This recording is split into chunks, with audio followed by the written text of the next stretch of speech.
سورۃ العصر میں آخری بات وتواصوا بالصبر یا ایھا الذین آمنوا استعینوا بالصبر والصلاۃ، اے ایمان والو مدد حاصل کرو صبر سے اور نماز سے.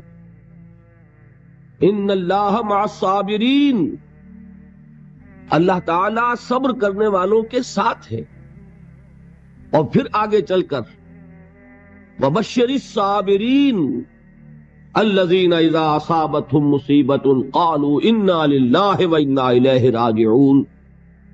اے نبی بشارت دیجئے، خوشخبری دیجئے ان صبر کرنے والوں کو کہ جن پر جب بھی کوئی تکلیف یا مصیبت نازل ہوتی ہے تو کہتے ہیں کہ ہم اللہ ہی کے ہیں اور اللہ ہی کی طرف ہمیں لوٹ جانا ہے. صبر کا مفہوم ہے اپنے آپ کو تھامنا، روکنا، برداشت کرنا، تحمل کرنا، اور جو بھی اپنا ایک طے شدہ مقصد ہے کسی بھی مخالفت سے بددل ہوئے بغیر، کسی بھی تکلیف یا مصیبت سے ہراساں ہوئے بغیر اس کی طرف پیش قدمی کیے چلے جانا. بڑی سخت سردی پڑ رہی ہے، فجر کا وقت ہے، گرم پانی کا اہتمام نہیں ہے. اب اس وقت فجر کی نماز کے لیے اٹھنا، ٹھنڈا پانی اگر ہے تو وضو تو کرنا ہوگا، اس ٹھنڈے پانی سے وضو کرنا، اس وقت لحاف سے نکلنا ہی بہت مشکل، ٹھنڈے پانی سے وضو کرنا اور مصیبت. یہ جب تک انسان میں صبر کا مادہ نہ ہوگا ممکن ہی نہیں. اس کو کہیں گے صبر علی الطاعہ، اطاعت پر صبر کر. ناگواری محسوس ہو رہی ہے لیکن اس ناگواری کو برداشت کرتے ہوئے انسان اللہ کے حکم کے اوپر جمع رہے، اللہ کے حکم پر عمل کرے. یہ کیا ہے؟ یہ صبر ہے. اگر یہ صبر نہیں ہے تو ظاہر بات ہے کہ انسان اللہ کے اس حکم پر عمل نہیں کر سکے. صبر کا مادہ نہیں ہوگا تو آپ کام نہیں کر سکیں گے. اور اسی کا ایک دوسرا رخ ہے، جب آپ دعوت حق کے لیے کھڑے ہوں گے پہلا قدم کیا آتا ہے؟ استہزاء، تمسخر، مذاق اڑانا، جس کی میں مثال اب دینا چاہتا ہوں محمد الرسول اللہ صلی اللہ علیہ وسلم کی شخصیت سے. دیکھیے ہم کیا اور ہماری بساط کیا، ہم کیا مبلغ ہوں گے، کیا داعی ہوں گے، ہمارے اپنے دامن پر داغ ہوتے ہیں، لیکن یہ کہ محمد الرسول اللہ کے دامن پر کوئی داغ تھا؟ ان کو تو سارے مکے والے الصادق الامین کہتے تھے، نہایت محبوب شخصیت تھے. ان کے لیے تو جا صادق، جا الامین، یہ الفاظ سننے میں آتے تھے، آنکھوں کا تارا. لیکن جب آپ نے دعوت اب شروع کی، اب قرآن مجید میں دیکھیے کسی نے کہا مجنون ہو گئے، دماغ خراب ہو گیا، پاگل ہو گئے، اجی شاعر ہیں، کچھ شعر جوڑ لیتے ہیں ہم پر دھوس جماتے ہیں. کسی نے کہا ساحر ہیں، کچھ جادو سیکھ لیا ہے. یہاں تک کہ ایسے بدبخت بھی پیدا ہوئے، قرآن میں ہے ساحر کذاب، سحر کرنے والا، جادوگر، نہایت جھوٹا. یہ الفاظ کہے جا رہے ہیں کس کی شان میں؟ محمد الرسول اللہ صلی اللہ علیہ وسلم. قرآن میں نقل کیا گیا یا ایھا الذی نزل علیہ الذکر انک لمجنون. کبھی آپ نے اس کا ترجمہ سوچا؟ اے وہ شخص، دیکھیے تصور کیجئے حضور جا رہے ہیں، تشریف لے جا رہے ہیں، کسی دعوت میں ہے، تبلیغ میں، یا ویسے ہی تشریف لے جا رہے ہیں، اور کوئی ایک جمگھٹا ہے لوگوں کا، ادھر سے فقرہ آتا ہے، تیر کی طرح لگتا ہے دل میں جا کر محمد کے صلی اللہ علیہ وسلم. اے وہ شخص جس کا یہ خیال ہے کہ اس پر کوئی ذکر نازل ہو رہا ہے، ہمارے خیال میں تو تمہارا دماغ خراب ہو گیا. یا ایھا الذی نزل علیہ الذکر انک لمجنون، کہا کہ نہیں کہا؟ اور یہ نہ سمجھیے کہ حضور صلی اللہ علیہ وسلم کے قلب مبارک کو تکلیف نہیں ہوتی تھی. میں قرآن سے ثابت کروں گا، میں کہیں کوئی کہانیاں بیان نہیں کرنا چاہتا. قرآن نے کہا ہے وَلَقَدْ نَعْلَمُ أَنَّكَ يَضِيقُ صَدْرُكَ بِمَا يَقُولُونَ. اے نبی ہمیں خوب معلوم ہے صلی اللہ علیہ وسلم کہ جو کچھ یہ لوگ کہہ رہے ہیں اس سے آپ کا سینہ بھنجتا ہے. یہ جو گھٹن ہوتی ہے، صدمہ ہوتا ہے، انکا یضیق صدرک بما یقولون، ہمیں خوب معلوم ہے کہ جو کچھ یہ باتیں آپ کو سننی پڑ رہی ہیں، یہ کڑوی کسیلی باتیں، یہ جو فکرے چست ہو رہے ہیں، استہزاء ہو رہا ہے، تمسخر ہو رہا ہے۔ سورہ حجر میں ہے، ایک جگہ کھڑے ہوئے لوگ قرآن کا مذاق اڑا رہے ہیں، بھائی فلاں آیت تم لے جانا، فلاں آیت میری ہوگی، اس کے ٹکڑے کر رہے ہیں، اس کے ٹکڑے حصے بکھرے کر کے قیمہ بنا کر ان آیات کا تمسخر اڑا رہے ہیں۔ ایک جگہ قرآن مجیدی میں مذکور ہے کہ فرشتوں کا مذاق اڑ رہا ہے، بھائی یہ دیکھو محمد نے کہا ہے صلی اللہ علیہ وسلم کہ جہنم پر تو کل 19 فرشتے ہیں، علیہا 19 قرآن میں آیت نازل ہوئی۔ ایک پہلوان کہتا بھائی 10 کو تو میں سنبھال لوں گا، باقی 9 کا تم انتظار کر لو۔ یہ باتیں آ رہی ہیں حضور کے کانوں میں، کلام الہی کے ساتھ کیا سلوک ہو رہا ہے، مجھ پر کیا فکرے چست کیے جا رہے ہیں، مجھ پر جس طریقے سے استہزاء اور تمسخر کا رویہ اختیار کیا گیا ہے، دل بھچ رہا ہے، دل میں صدمہ ہے۔ دیکھیے سورہ نون ہے، اور میرے نزدیک یہ دوسری وحی ہے جو حضور پر نازل ہوئی ہے، اس کی ابتدائی آیات، نون والقلم وما یسطرون ما انت بنعمت ربک بمجنون وَإِنَّ لَكَ لَأَجْرًا غَيْرَ مَمْنُونٍ وَإِنَّكَ لَعَلَىٰ خُلُقٍ عَظِيمٍ فَسَتُبْصِرُ وَيُبْصِرُونَ بِأَيِّكُمُ الْمَفْتُونُ إِنَّ رَبَّكَ هُوَ يَعْلَمُ بِمَنْ ضَلَّ عَنْ سَبِيلِهِ وَهُوَ أَعْلَمُ بِالْمُهْتَدِينَ۔ نون، قسم ہے قلم کی اور جو کچھ یہ لکھتے ہیں۔ اے نبی آپ اپنے رب کی نعمت سے مجنون نہیں ہے۔ یہ کیوں کہا جا رہا ہے؟ حضور کو جو صدمہ پہنچا ہے وہی نازل ہوئی ہے دل جوئی کے لیے، تسلی کے لیے۔ آپ کیوں برا منا رہے ہیں؟ اے نبی آپ کیوں صدمہ اور رنج اور اندوہ محسوس کر رہے ہیں؟ ان بدبختوں کے کہنے سے کوئی آپ مجنون ہو جائیں گے؟ مانتا بے نعمت رب کا بھی مجنون وَإِنَّ لَكَ لَأَجْرًا غَيْرَ مَمْنُونٍ، آپ کو جو یہ صبر کرنا پڑ رہا ہے، آپ کو جو یہ جھیلنا پڑ رہا ہے، اس کی وجہ سے آپ کو وہ اجر ملے گا جس کا سلسلہ کبھی منقطع نہیں ہوگا۔ وَإِنَّكَ لَعَلَىٰ خُلُقٍ عَظِيمٍ، اور اے نبی آپ تو خلق عظیم کے حامل ہیں۔ آپ کا اخلاق، آپ کا کردار، آپ کی سیرت، آپ کی شخصیت میں طہارت، نفاست، پاکیزگی، آج تک دنیا نے کوئی پاگل، کوئی مجنون ایسا بھی دیکھا؟ یہ ساری باتیں اللہ تعالیٰ حضور کی دلجوئی کے لیے فرما رہے ہیں۔ اس سے آپ اندازہ کیجئے کہ کتنا صدمہ ہوتا ہوگا۔ یہی ہے، اس ساری چیز کو جمع کیجئے تو یہ چیز کیا ہے؟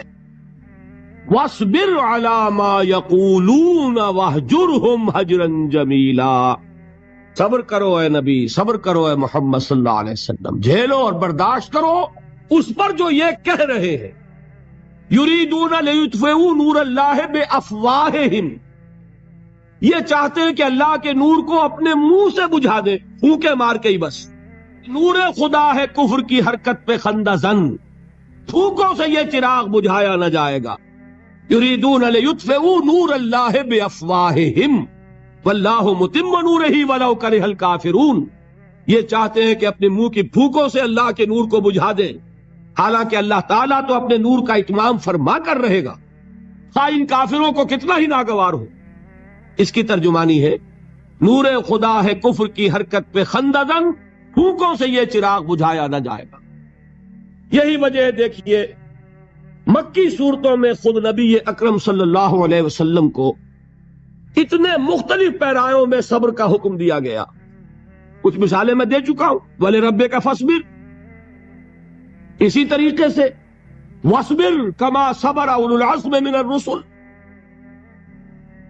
اے نبی صبر کیجئے جیسے کہ صبر کیا ہمارے اولو العزم رسولوں نے۔ وَاصْبِرْ وَمَا صَبْرُكَ إِلَّا بِاللَّهِ، اے نبی صبر کیجئے اور آپ کا صبر تو اللہ ہی کے سہارے ہے۔ وَاصْبِرْ لِحُکْمِ رَبِّكَ، یہ سورہ نون جس کی ابتدائی آیات میں نے آپ کو سنائی، نون والقلم وما یسطرون ما انت بنعمت ربک بمجنون، اس کا اختتام کیا ہوتا ہے؟ وَاصْبِرْ لِحُکْمِ رَبِّكَ وَلَا تَكُنْ كَصَاحِبِ الْحُوتِ إِذْ نَادَىٰ وَهُوَ مَكْظُومٌ، اے نبی صبر کیجئے، اپنے رب کے فیصلے کا انتظار کیجئے اور اس مچھلی والے کے مانند نہ ہو جائیے۔ مچھلی والا کون؟ حضرت یونس علیہ الصلوۃ والسلام۔ مچھلی والے نے اپنے دینی حمیت اور غیرت جو تھی اس کی وجہ سے اللہ کے حکم کا انتظار نہیں کیا، اپنی قوم کو چھوڑ کر چل دی۔ نبی کا، رسول کا یہ معاملہ ہوتا ہے، جیسے کہ آپ کو معلوم ہے کوئی افسر ہے کسی حکومت کا، وہ اپنی پلیس آف ڈیوٹی کو نہیں چھوڑ سکتا، ہی must stick to his place of duty. بڑے افسرز کے لیے تو یہ بہت بہت اہم بات ہے۔ تو اے رسول، جہاں آپ کو ہم نے تعینات کیا ہے آپ وہاں سے ہل نہیں سکتے کہ ذرا مخالفت ہوئی، لوگوں نے فقرے چست کیے اور آپ کہیں اور چل دیے، دفع ہوئیے، یہ بات نہیں سننا چاہتے، میں کسی اور کو سناؤں گا۔ ہو سکتا ہے نا؟ ہم تو کرتے ہیں نا یہ، اس لیے کہ ہمیں تو اللہ نے کہیں تعینات تو نہیں کیا نا۔ اگر ایک جگہ کے لوگ بات نہیں سنتے، چلو بھائی ہم کہیں اور جائیں گے، وہاں بات سنائیں گے۔ لیکن رسول کا معاملہ ہوتا ہے جو اس کی پلیس آف اپائنٹمنٹ ہے، he can not leave his place without the express permission of اللہ سبحانہ و تعالی۔ آپ نے یہ سنا ہوگا، سیرت کی تقاریر میں پڑھا ہوگا کہ مدینے کی طرف ہجرت کی اجازت حضور نے تمام صحابہ کو دے دی، خود منتظر رہے جب تک کہ اللہ کی طرف سے اجازت نہیں آتی۔ حضرت ابوبکر پوچھتے رہتے تھے حضور اجازت آ گئی کہ نہیں؟ نہیں ابھی نہیں آئی۔ حضور اذن آ گیا؟ نہیں آیا، ابھی نہیں آیا۔ حبشہ کی طرف سب کو بھیج دیا، اجازت دے دی جو جانا چاہے چلا جائے۔ حضور کی صاحبزادی جو حضرت عثمان کے نکاح میں تھی وہ بھی ہجرت کر رہی، لیکن حضور تو نہیں گئے۔ رسول نہیں چھوڑ سکتا اپنی جگہ کو، یہاں تک کہ تمام تقریباً صحابہ چلے گئے، حضور رہ گئے، حضرت ابوبکر رہ گئے، حضرت علی رہ گئے، اور حضرت ابوبکر پوچھ رہے ہیں بار بار اجازت آئی یا نہیں؟ نہیں ابھی نہیں آئی۔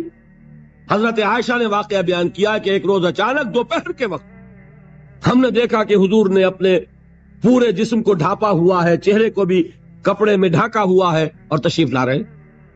یہ اس میں تعجب کی بات یہ کہ عرب میں آج بھی آپ کو معلوم ہے کہ یہ چیز جو ہے ان کی روایات کے خلاف ہے کہ دوپہر کے وقت کوئی کسی سے ملنے جائے۔ یہ وقت جو ہے قیلولے کا ہے، آرام کا ہے۔ تو ٹھیک دوپہر کے وقت تشریف لائے حضور، آپ نے آ کے حضرت ابوبکر سے فرمایا کہ اجازت آ گئی ہے۔ حضرت ابوبکر نے بہت خوش ہو کر ایک بات کہی، حضور میں نے 2 اونٹنیاں تیار کی ہوئی ہیں۔ یعنی اب آپ وہ تو سوچتے تھے نا شاباش ملے گی کہ میں نے تیاری کی ہوئی ہے، میں نے 2 اونٹنیوں کو خوب کھلا پلا کے فربا کیا ہوا ہے، بڑی توانا ہے تاکہ ہم تیزی کے ساتھ سفر کر سکیں۔ حضور نے توقف کیا، فرمایا ہاں ٹھیک ہے، 1 اونٹنی میں استعمال کروں گا لیکن میں اس کی قیمت ادا کروں گا۔ حضرت ابوبکر کی آنکھوں میں آنسو آ گئے، روتے ہوئے کہا حضور مجھ سے یہ مغایرت، کیا یہ جان اور مال کسی اور کے لیے ہے؟ آپ مجھ سے بھی کہہ رہے ہیں میری اونٹنی جو ہے وہ بھی بلا معاوضہ آپ قبول نہیں فرما رہے۔ یہ ہے محمد الرسول اللہ کی غیرت اور حمیت کا معاملہ۔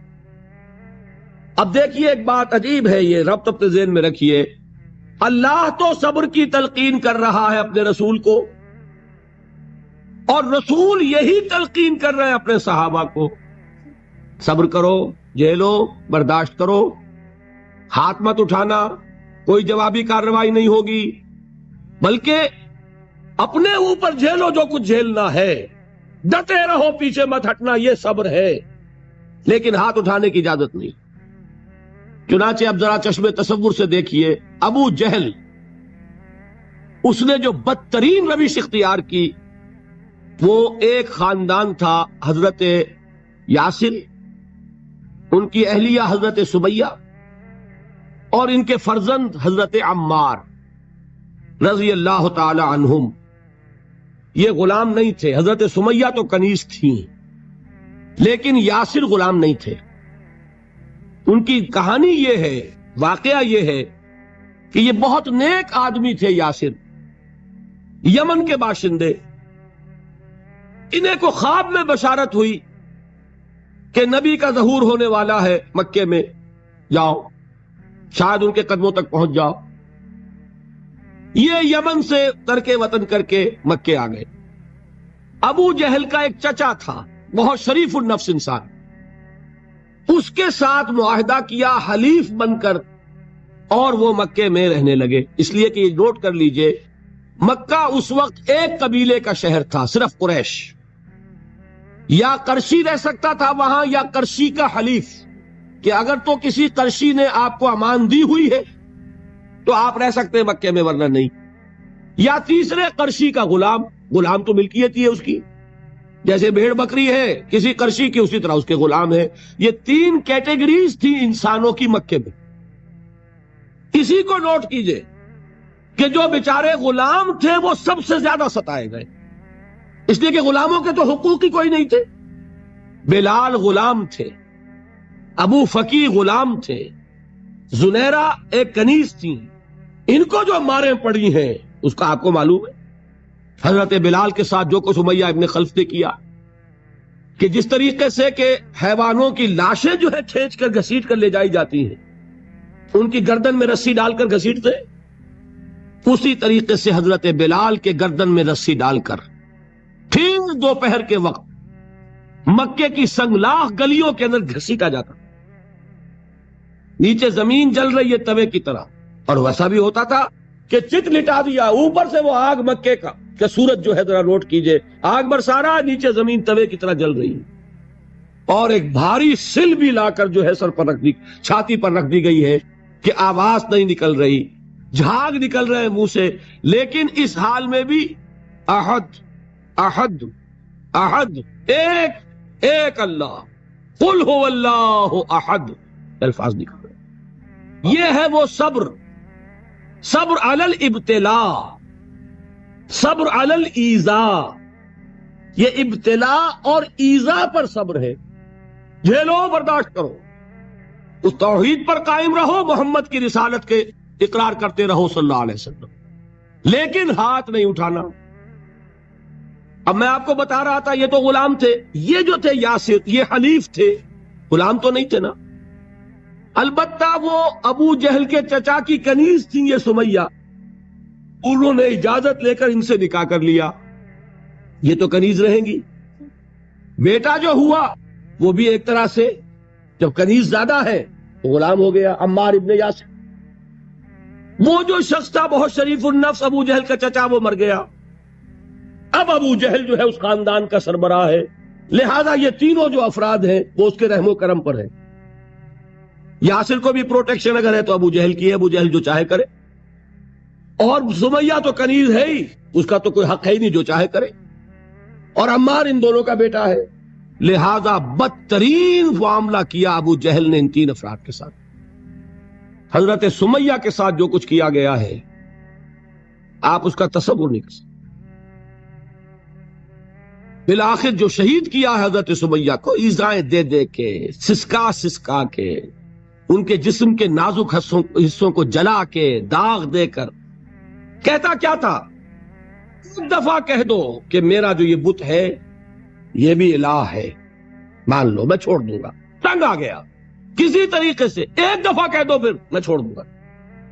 لیکن یہ میاں بیوی حضرت یاسر اور حضرت سمیہ رضی اللہ تعالی عنہما، یہ ہے ثبات، یہ ہے صبر، یہ ہے استقلال، ایک مرتبہ بھی کہنے کے لیے تیار نہیں، جو چاہو کر لو، اب ہم تو اس سے پیچھے نہیں ہٹیں۔ تنگ آ کر اس نے حضرت سمیہ کی تو شرمگاہ میں برچھا مارا اور شہید کیا۔ حضرت یاسر کے بارے میں ایک روایت یہ ہے، ستا ستا کے، تنگ کر کر کے، آخر کار جو ختم کیا، انہیں شہید کیا کس طرح؟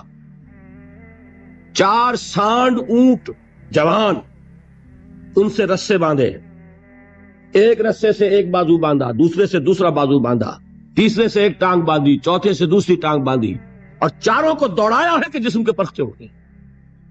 اس وقت سامنے سے حضور گزرتے تھے جبکہ آل یاسر کے ساتھ یہ معاملہ ہو رہا ہے، کیا فرماتے تھے؟ اسبروا یا آل یاسر فإن موعدکم الجنہ، اے یاسر کے گھر والوں صبر کرو، جھیلو، اس لیے کہ تمہارے وعدے کی جگہ جنت ہے۔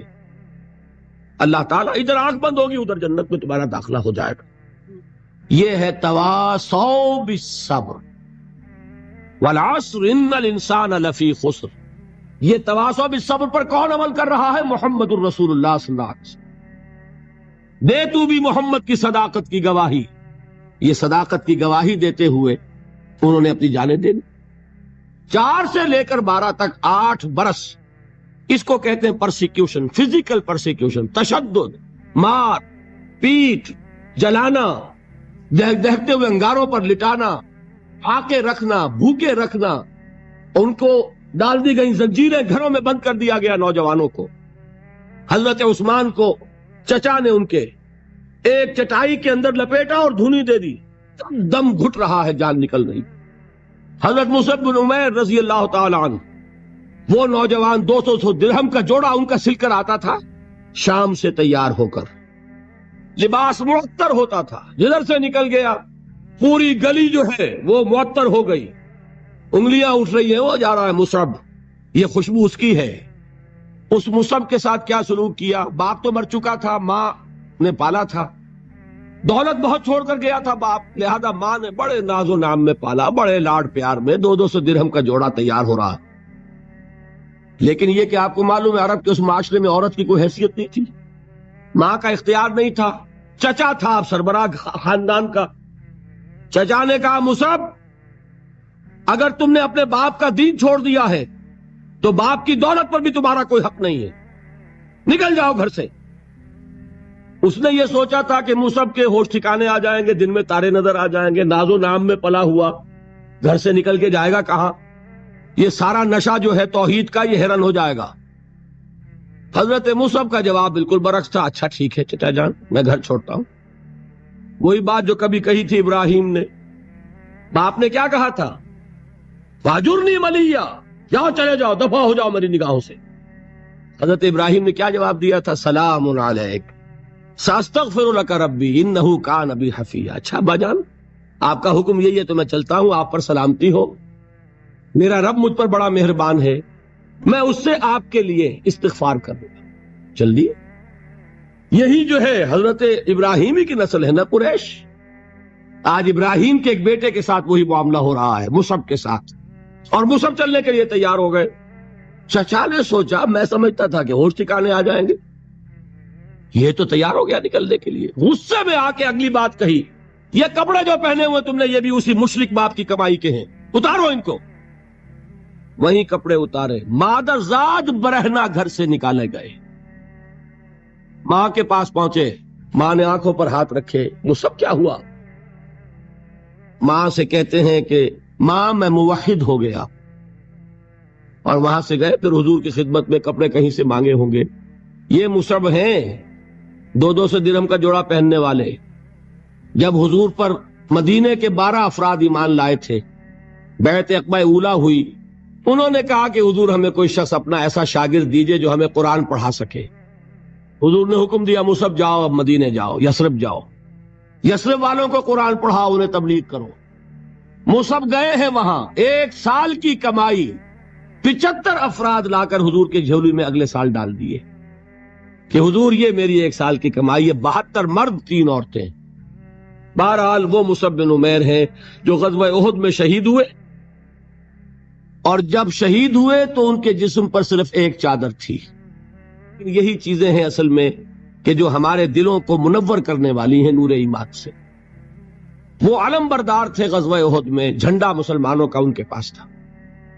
ایک ہاتھ پر ایک شانے پر وار پڑا، ہاتھ کٹ گیا، دوسرے سے تھاما، دوسرے پہ کٹ گیا، اب دونوں حصوں کے بچے ہوئے ٹکڑوں سے جھنڈے کو تھاما، گرنے نہیں دیا، یہاں تک کہ شہید ہو گئے.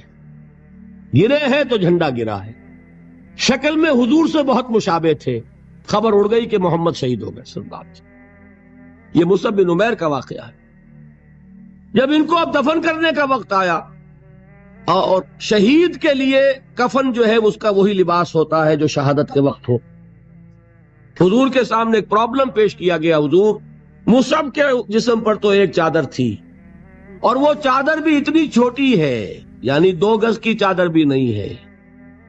اس سے اگر سر ڈھانپتے ہیں مصعب کا تو پیر کھل جاتے ہیں، پیر ڈھانپتے ہیں تو سر کھلتا ہے. کیا کریں؟ حضور نے فرمایا سر ڈھانپ دو چادر سے، اور پیروں پر گھاس ڈال دو. یہ آخری لباس ہے جو محمد کے اس دیوانے کو اس دنیا سے رخصت ہوتے ہوئے ملا ہے، جس کا 200 درہم کا جوڑا چلتا تھا. یہ ہے صبر. برداشت کیا کہ نہیں کیا؟ یہ خباب بن الارت پیشے کے لحاظ سے لوہار تھے. سوچئے ایک زندہ انسان کو دہتے ہوئے انگاروں پر لٹایا جا رہا ہے. ان انگاروں سے کھال جلی، کمر کی چربی پگھلی، اس پگھلنے والی چربی سے وہ انگارے ٹھنڈے پڑے. یہ سب کچھ جھیل رہا ایک شخص. سوچنے والوں نے سوچا نہیں ہوگا کیا جرم تھا اس کا؟ تو بڑا شریف آدمی ہے، بہت اچھا کاریگر ہے، وقت پر کام دیتا ہے، مناسب اجرت لیتا ہے، یہ کیا ہوا؟ یہ کوئی جرم نہیں. جرم صرف ایک ہے، ایک اللہ کو مانتا ہے اور محمد کے دامن سے وابستہ ہے. صلی اللہ علیہ وسلم. فاستعینوا بالصبر والصلاۃ. مدد حاصل کرو کس سے؟ صبر سے اور نماز. ان اللہ مع الصابرین. جان لو کہ اللہ تعالیٰ صبر کرنے والوں کے ساتھ. وَلَا تَقُولُوا لِمَنْ يُقْتَلُ فِي سَبِيلِ اللَّهِ أَمْوَاتٌ. اور ہرگز نہ کہو اسے جو اللہ کی راہ میں قتل ہو جائے کہ وہ مردہ ہے. بل احیاء ولکن لا تشعرون. نہیں، وہ زندہ ہے لیکن تمہیں ان کا شعور نہیں ہے. اور سنیے اب یہ آیت اہم ترین ہے صبر کے موضوع پر.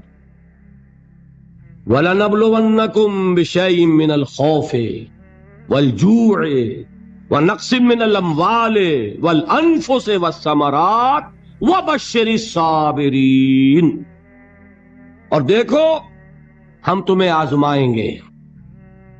وَلَنَبْلُوَنَّكُمْ، ہم لازماً آزمائیں گے تمہیں. بِشَيْءٍ مِّنَ الْخَوْفِ، خوف کی کیفیت طاری کر کے. والجوع، بھوک، فقر اور فاقہ. ونقص من الاموال، مالی نقصان. والانفس، جانی نقصان. والثمرات، اور ثمرات، پھلوں اور میووں کا نقصان. میرے نزدیک یہاں پر ثمرات کا مفہوم ایک اور بھی ہے.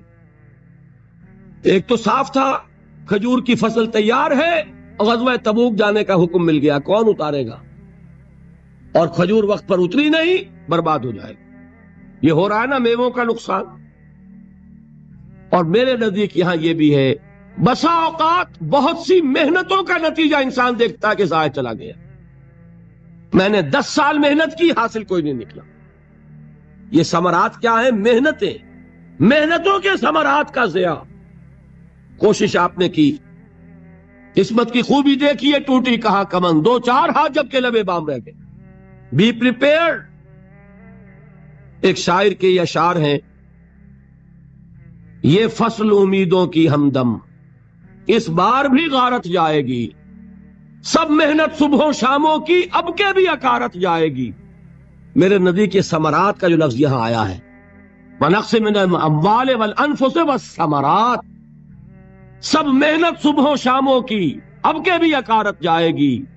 دھرتی کے کونوں کھدروں میں پھر اپنے لہو کی کھاد بھرو، پھر مٹی سینچو اشکوں سے، پھر اگلی رت کی فکر کرو، پھر اگلی رت کی فکر کرو جب پھر ایک بار اجڑنا ہے. ایک فصل پکی تو بھر پایا، تب تک تو یہی کچھ کرنا ہے. ایک مقصد ہے سامنے، انقلاب برپا کرنا ہے. ایک کوشش ناکام ہو جائے کوئی پرواہ نہیں، نیکسٹ. پھر تیار رہو ناکامی کے لیے. ایسا نہ ہو جو انگریزی میں کہتے ہیں hope for the best but be prepared for the worst. ایسا نہ ہو کہ دوسری مرتبہ ناکام ہو کے بددل ہو جاؤ، تمہاری ہمتیں جواب دے جائیں. نہیں، پہلے سے تیار رہو کہ دوسری مرتبہ بھی ناکامی آئے تو آئے، لیکن جب تک کہ کامیابی حاصل نہیں ہوتی ہمیں یہ کام کیے چلے جائیں. دیکھیے سیرت میں آیا کہ نہیں یہ واقعہ. بدر میں مسلمانوں کو فتح ہوئی تو احد میں زک پہنچی کہ نہیں؟ 70 صحابہ شہید ہوئے کہ نہیں؟ اگر ان کی ہمتیں جواب دے جاتی تو گاڑی کیسے چلتی آگے؟ تو فرمایا وَلَنَبْلُوَنَّكُمْ بِشَيْءٍ مِّنَ الْخَوْفِ وَالْجُوعِ وَنَقْصٍ مِّنَ الْأَمْوَالِ وَالْأَنفُسِ وَالثَّمَرَاتِ. ہم تمہیں لازماً آزمائیں گے، خوف کی کیفیت سے، فقر و فاقے کی کیفیت سے، بھوک سے، جان کے نقصان سے، مال کے نقصان سے، محنتوں کے حاصل کے ضائع ہو جانے سے۔ وَبَشِّرِ الصَّابِرِينَ، اور اے نبی بشارت دیجئے صبر کرنے والوں، الَّذِينَ إِذَا أَصَابَتْهُمْ مُصِيبَةٌ، وہ کہ جب ان پر کوئی تکلیف آئے، کوئی مصیبت آئے، کوئی آزمائش آئے، قَالُوا إِنَّا لِلَّهِ وَإِنَّا إِلَيْهِ رَاجِعُونَ، وہ یہ کہیں کہ ہم اللہ ہی کے ہیں، اللہ ہی کی طرف لوٹ جانا ہے۔ یہ وہی انداز ہے جو میں نے فارسی کا شعر سنایا تھا آپ کو کہ سرے تسلیم خم ہے جو مزاج یار میں آئے۔ وہ ہمارا مولا ہے، ہمارا آقا ہے، اگر اسے یہی منظور ہے تو ہمیں بھی یہی منظور۔ میں نے تسلیم و رضا کی بات کی تھی نا، آپ کو کچھ شعر سنائے تھے، ایک شعر اور سنیے، اور یہ کس کا ہے؟ محمد علی جوہر کا۔ ایک مرتبہ جیل گئے، ان کی ایک بیٹی جوان بیمار ہوئی، فوت ہو گئی، باہر چھوڑا انگریز نے، جاؤ بھائی دفن کر دو بیٹی کو۔ دوسری مرتبہ جیل گئے، دوسری جوان بیٹی اسی مرض میں مبتلا ہوئی۔ اب یہ جیل میں ہے، خبر پہنچی کہ دوسری بیٹی کے اوپر بھی اسی مرض کا حملہ ہوا ہے۔ ایک نظم لکھی ہے جس کا آخری شعر یہ ہے، تیری صحت ہمیں منظور ہے لیکن اس کو نہیں منظور تو پھر ہم کو بھی منظور نہیں۔ یہ ہے، جب تک یہ کیفیت نہ ہو اس میدان میں آدمی ثابت قدم نہیں رہ سکتا کہ میرے رب کو اگر یہ منظور ہے تو یہی مجھے منظور ہے، اور تیری صحت ہمیں چاہیے تو ضرور، لیکن ہمارے رب کو منظور نہیں تو ہمیں بھی منظور۔ راضی برضائے رب۔ فبشر الصابرین الذین اذا اصابتهم مصیبۃ قالوا انا للہ وانا الیہ راجعون۔ نہ شود نصیب دشمن کے شود ہلاک تیغت، سرے دوستہ سلامت کے تو خنجر آسمائی۔ اولئک علیہم صلوات من ربہم ورحمہ، یہی ہے وہ لوگ جن پر ان کے رب کی طرف سے عنایتیں ہیں اور رحمتیں ہیں۔ وَأُولَٰئِكَ هُمُ الْمُهْتَدُونَ، اور یہی ہے وہ لوگ جو کامیاب ہونے والے ہیں، ہدایت پانے والے، ہدایت یافتہ۔ وَالصَّابِرِينَ فِي الْبَأْسَاءِ وَالضَّرَّاءِ وَحِينَ الْبَأْسِ، اور صبر کرنے والے، اصل نیکی ان کی ہے، جسمانی تکلیفوں میں صبر کرنے والے، فقر اور فاقے میں صبر کرنے والے، اور جنگ کے وقت صبر کرنے والے۔ اولئک الذین صدقوا واولئک هم المتقون، یہ ہے وہ لوگ جو صبر کرنے والے ہیں، یہ ہے جو سچے ہیں، جو اپنے دعوے میں نیکی کے اور ایمان کے صادق ہیں، اور یہی وہ لوگ ہیں جو متقی۔ اللہ تعالیٰ نے کیسے کیسے مسلمانوں سے کہا، مسلمانوں تمہیں زک پہنچی ہے تو انہیں بھی تو پہنچی تھی، ان کے 70 نہیں مارے گئے تھے بدر میں، ان کے حوصلے جو ہیں وہ تو پست نہیں ہوئے، وہ اگلے سال آ گئے تم پر چڑھائی کر کے، تم کیوں اتنا برا مان رہے ہو؟ تمہارے دل اتنے زخمی کیوں ہو گئے؟ تمہیں تکلیف پہنچتی ہے تو انہیں بھی پہنچتی ہے۔ اپنی غیرت جو ہے ہمیں ذرا اس کا جائزہ لینا چاہیے۔ لوگ باطل نظریات کے لیے کتنی قربانیاں دے رہے ہیں، لوگ باطل چیزوں کے فروغ کے لیے کتنی محنتیں کر رہے ہیں۔ جیسا کہ میں نے ابھی کہا تھا، اسی غیرت کو چیلنج کرنے کے لیے، ذرا آپ کی حمیت دینی کو جوش دلانے کے لیے، قادیانی نوجوان کتنی تعداد میں اپنے آپ کو دین کے لیے وقف کرتا ہے، اور آپ کتنے نوجوان ہیں جو اپنے آپ کو دین کے لیے وقف کرتے، اور وہ کھاتے پیتے گھرانوں کے لوگ۔ یہ نہیں ہے کہ اگر کوئی اور کام نہیں کر سکتا تو پھر یہ ہے کہ وہ دین کے کام میں لگ جائے۔ باصلاحیت لوگ، کھاتے پیتے لوگ، ذہنی استعداد رکھنے والے لوگ، اونچے گھرانوں کے لوگ، وہ وقف کریں اپنے آپ کو دین کے لیے۔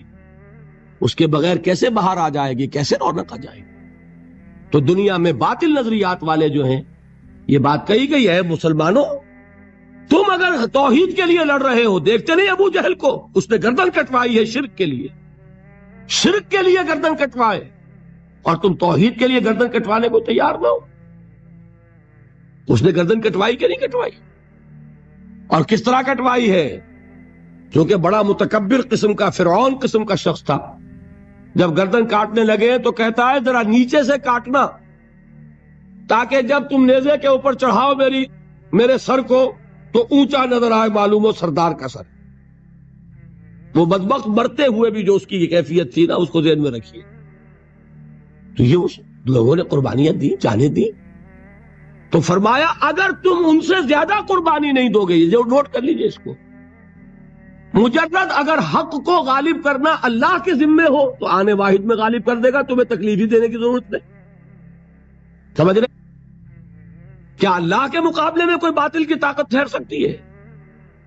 یہ تمہارے ایمان کا امتحان ہے، یہ تمہارے خلوص کی آزمائش ہے، یہ تمہارے امتحان کا ثبوت درکار ہے کہ اللہ تعالیٰ دیکھنا چاہتا ہے تم اس کے لیے اپنی جانیں قربان کرنے کو تیار ہو کہ نہیں، تم اس کے لیے تن من دھن لگانے کو تیار ہو کہ نہیں. اور یہ جان لو کہ اگر کفار اور مشرکین اور ملحدین اور باطل نظریات والے وہ جو کچھ قربانیاں اپنے باطل نظریات کے لیے دے رہے ہیں ان سے زیادہ اگر تم نہیں دو گے تو حق غالب نہیں ہوگا.